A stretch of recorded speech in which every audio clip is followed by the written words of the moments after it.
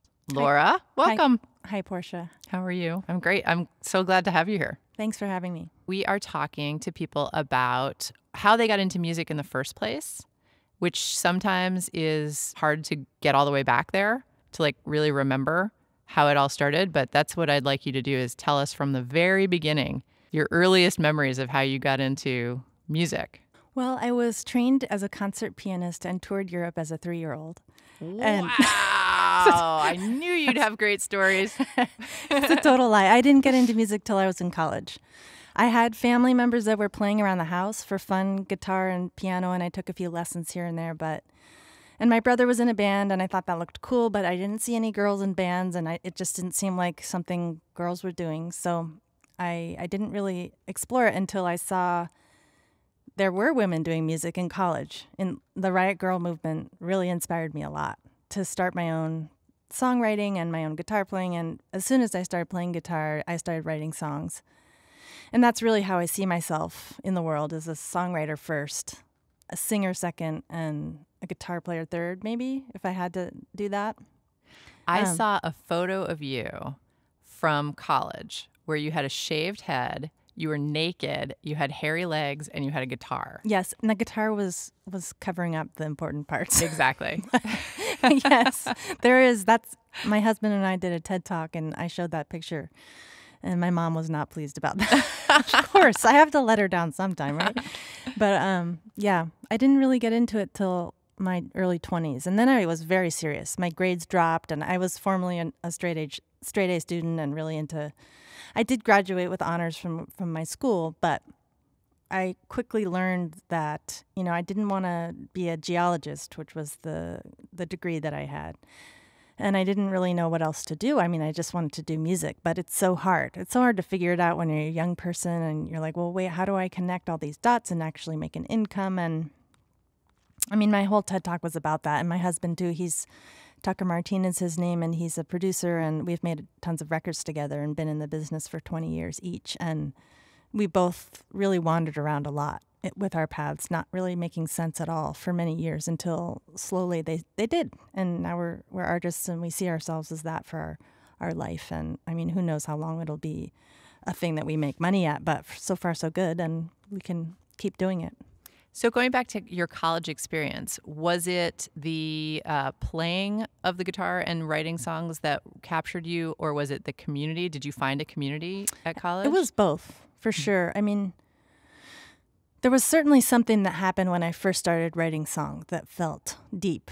Like, wow, this is a whole world. This is not intellectual, really. It could be if you went into like music theory and everything, but I didn't really go that route. It was more... I could just sense there was a depth there, a mystery, and almost this infinite path, which I still see it as. It's like you're never done learning music.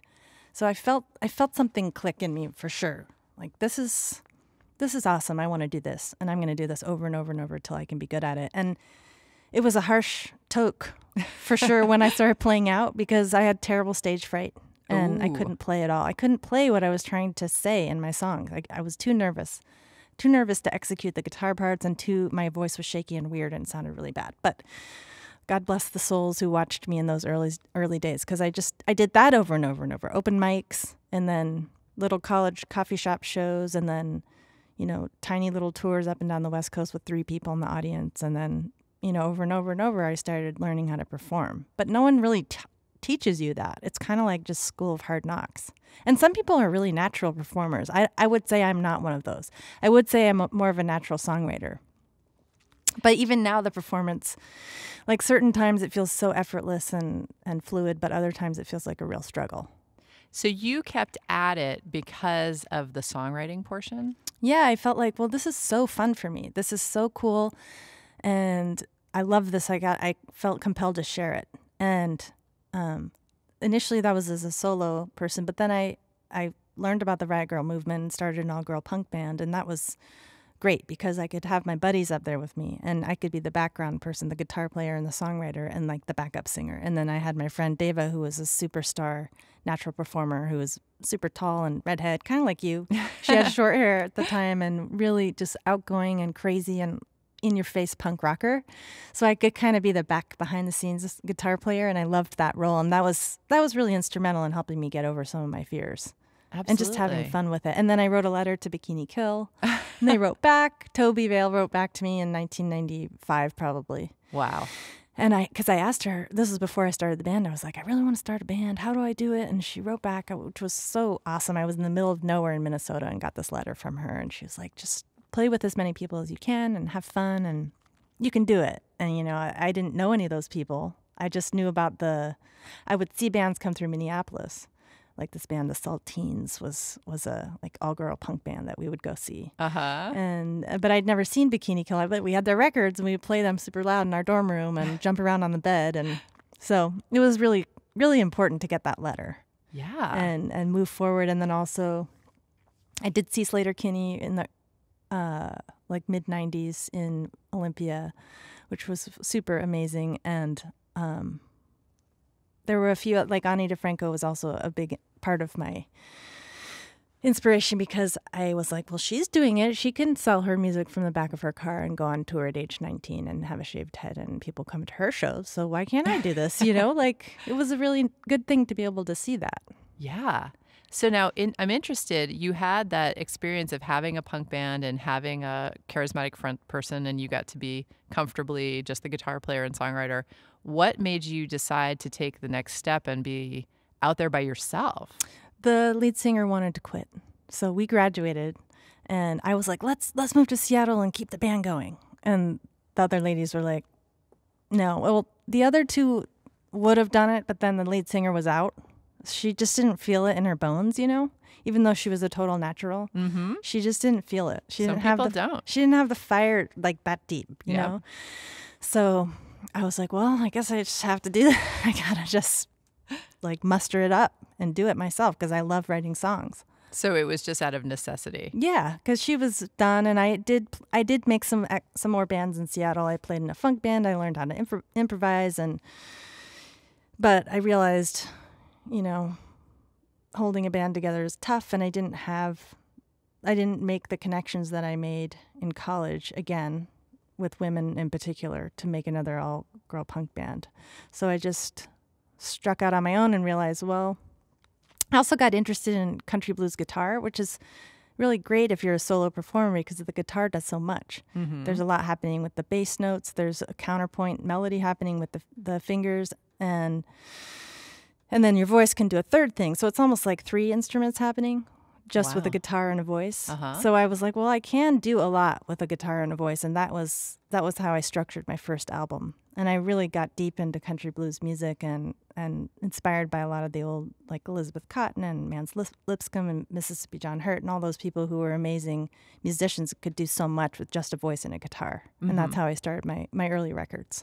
Now, I have to ask you this because I am a drummer, as you know. Yes. But I tried to play guitar for about 12 seconds, and it was so hard that I just quit. And I'm so impressed when I meet somebody who stuck with it. So how long did you play? I mean, did you pick up the guitar and instantly start playing with your punk band, sort of in the beginning when you barely knew how to play, or what? Yes. Pretty much. I mean, I had the basic chords, but bar chords were a struggle. To get my hand strong enough to play like a solid F was a long time of practicing. But I was one of those nerds that just wanted to play all the time, you know, and get really pretty accomplished. Although I probably sounded pretty bad in the beginning. I know I did, but I would worry more about my voice in the beginning.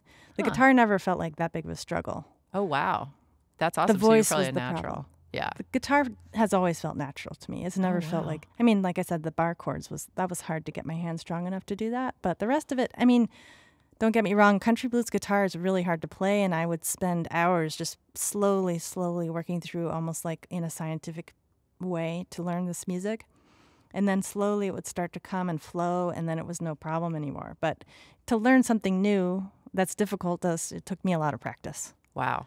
But you felt like your voice was the thing that actually needed the work. Yeah, and I did take some voice lessons, which helped. But I think voice for me is all about confidence. And I mean, most of art is, but the singing particularly, it will reveal your your fears quickly under the microscope of the microphone.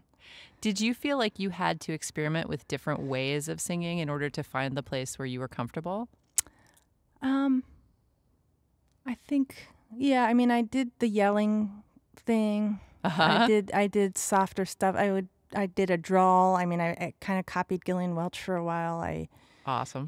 Just tried out different things until I feel like for many people, and this was true in my case, it just takes a bunch of years of doing different kinds of art to find your own voice. And by that, I mean my own songwriting voice and my own singing voice.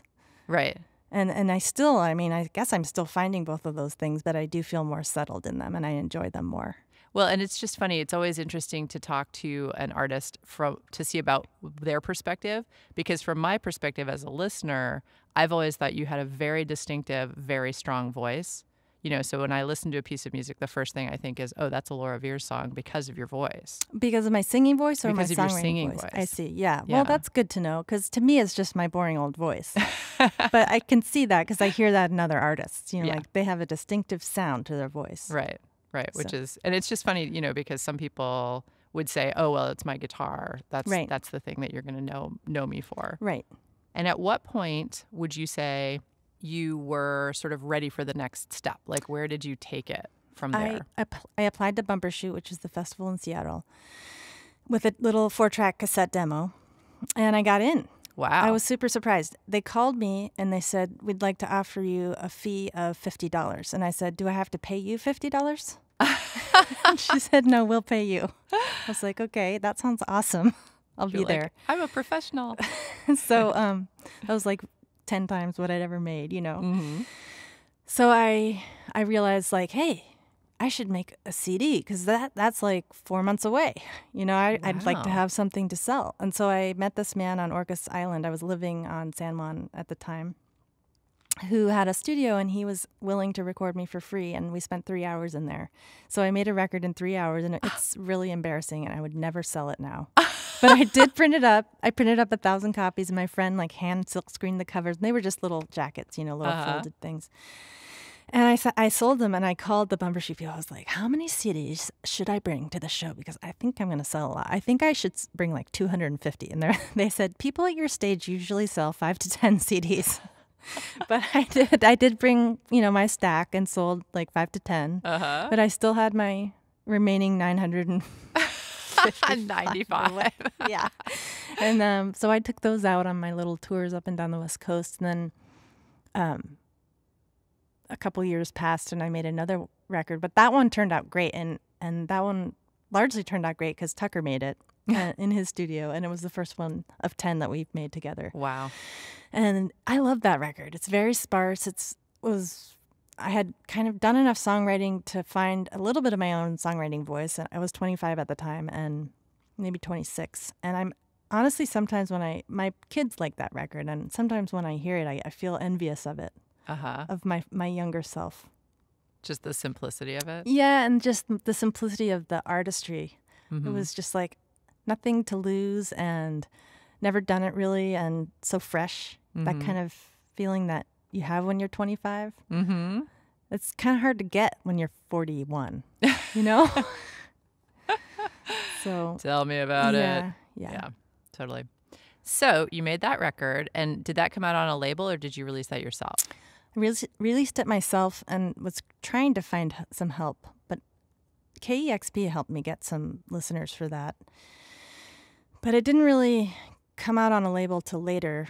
And then I made another one with Tucker, and that one was, luckily, Tucker had a connection to Simon Raymond in London with Bella Union, and he put it out. And then that gave me a platform for the next one, which really took off in England, called Carbon Glacier, and that was 2004. And then that got the attention of the States, and Nonesuch put that out, which was a huge boost for me. Yeah. And although I kept thinking things were going to go faster than they were, because it came out on Nonesuch, and then I got a booking agent. They set up a tour. I had done this successful tour in England and France, came back to the States to start hitting the road in the States, and no one was coming to the shows. Ugh. It was just like 3 people at that show in Dallas, 3 people in New Orleans, 4 people, and you're driving 8 hours a day and then doing like your whole setup with the band, and everybody's demoralized. But I mean, the next time we did this tour in the States, there was like 25 people, and the next time there might have been like 100. So it did happen, but it took years, bit by bit. But I do appreciate that None Such picked it up because I was struggling over here. I was getting some foothold in Europe, like some artists do, and not at all in the States. And so they gave me a boost. How is it for you in Europe now? It's about the same. It's about evened out. Oh, so cool. like, I can still go over there and like fill 300 to 500 capacity rooms on a CD release or album release tour, or in London maybe 800 people. But that's sustainable, but not really if you bring a band. So sometimes I'll just go over there solo and just make a little money, come back. Or if I make an album, I'll go tour with the album over there and lose some money, but it gives the album a boost, and I'll go back solo and just kind of continue over and over. And I'm at this point in my career where I have a sustainable audience so far. I mean, they might drop off, but they haven't yet. And it doesn't seem to be particularly growing, but it allows me to continue to make my art and continue to run my own label, because I was dropped by None Such, which was a huge letdown at the time. But then Chad Crouch, who runs Hush Records, put his name in the hat to run my label, because I was thinking, well, maybe I should just really put my own efforts out there on my own. Maybe that's the smartest thing. And it ended up being great for my next record, which was July Flame. And so, these things seem like a huge letdown at the time, but then they are often an opportunity to start something else that may be even better. And so I feel grateful that I don't know, I just feel grateful for all of the twists and turns that have happened. And what's nice is that now you're what we would call a career musician, which is you can make a living from your art. You can maximize your profits from selling CDs and stuff because you run your own label. Yeah. And you can go on tour when you need to and want to. Yeah. It's kind of it's an enviable position to be in, actually. It is. And I sometimes feel like something bad's going to happen or something, because like, things are going great. Don't say that, Laura. Yeah. Knock the side of the studio. Knock on wood. I mean, I just, I do feel so grateful and lucky, and like my life has, like I've got almost everything I've ever wanted. And so it's kind of an amazing place to feel that I'm in. That's wonderful. But one thing I do feel always is that I'm never done with music. I'm never satisfied. I've written that song, and then the next one comes like, well, but you didn't quite. Yes, that's awesome. You got that one. But then what's next? And like that feeling never seems to leave me, which I'm grateful for. Because if it left, then I'd be like, well, I guess I'm just going to be a woman of leisure now and just lie around drinking lemonade. Yeah. So what do? You have a super busy life. You have a husband, a house, 2 children, a busy life. How do you find that time to songwrite, to write I songs? have to set it aside, and I've always done that, been very diligent and very protective of the time. So 4 hours tends to be enough. Although now that I have 2 kids, 6 hours is good, because I can have 2 hours to do some like shopping or cleaning or, I hear you. shuffling around the millions of things that need to get shuffled. Laundry. Yes. And then 4 hours to do my work, which inevitably ends up being like an hour of songwriting, which actually is all I need. But I need the other 3 hours to be like poking around the internet, or like getting my idea from that book, or just sitting there staring off into space or whatever. That's awesome. So what is next for you? Do you have another album in the works? I do. Yeah, I'm going to be working with these 2 other women on an album in November. It's Katie Lang and Nico Case. We've been writing the songs together, and we're going to make a trio record in November with Tucker. Oh my God. I want to pre-order it now. Can I pre-order it now? We don't have a label yet, but yeah. That sounds amazing. You don't have a label yet? Well, they're working on it. Oh, they're working on it. Yeah, the managers. All right. Well, that sounds absolutely fabulous. Yeah, I'm excited about it. It's going to be neat. It's been fun to collaborate in a songwriting way with them, because I've never really done much co-writing. And that's a whole nother way of approaching music and songwriting. And it's been fun. Like I said, at this stage in my career, I've been doing this fairly alone. I've had Tucker as a collaborator, as the producer and the maker of the records, and my bandmates, but mostly I've been on my own in a room just writing these songs. And so to have others there chiming in and bringing in ideas and lyrics, it's been really fun. Laura Veers is a singer-songwriter. She lives here in Portland. Laura, thank you so much for joining us. Thank you, Portia. And that's our show. The songs we played today were used by permission from the artists. You heard Here We Go Magic's How Do I Know and Falling, and of course our theme song, Mind Your Own Business by the Delta 5. If you have a question you want answered on the show, please email us at thefutureofwhatshow@gmail.com.